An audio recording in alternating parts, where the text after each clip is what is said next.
Togolese artist Gustave Akpevo-Jonda is creating a work of protest against what he calls avoidable problems facing Africa: poverty, war, famine, and the P for his latest collection is coup d'etat.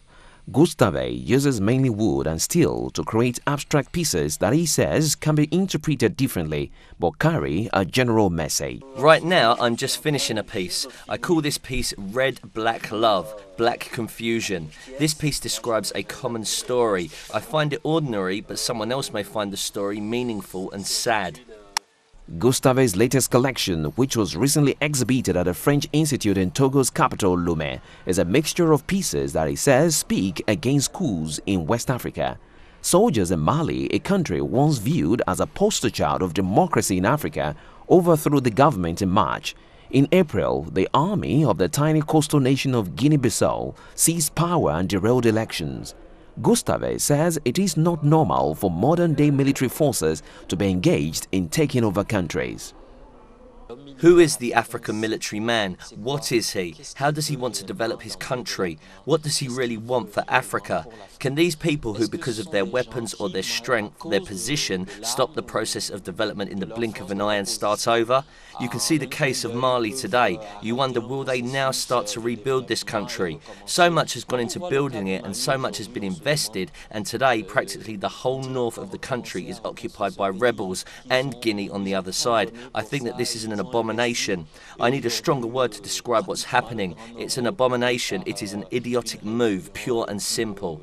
The exhibition's title is The Giants Rise, Advance Africa, a call to ordinary Africans to speak out and shun violence even when the leaders say it is the only way.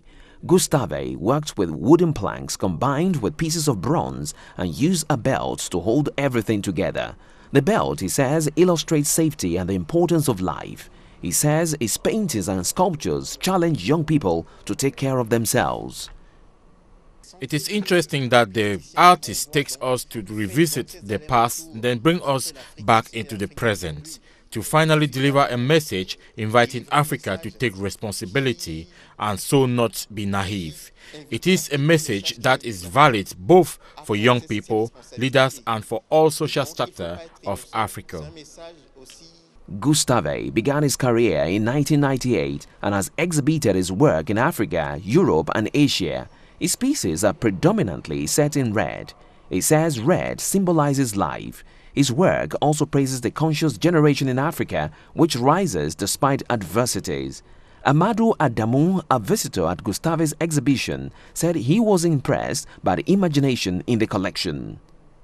I see through these objects as far as the human imagination can go. If using simple objects and used objects can lead to such acts, then I can see that the man really has great imagination. Gustave says he was influenced by Togo's great artists including Soke Ado and Kosi Aso.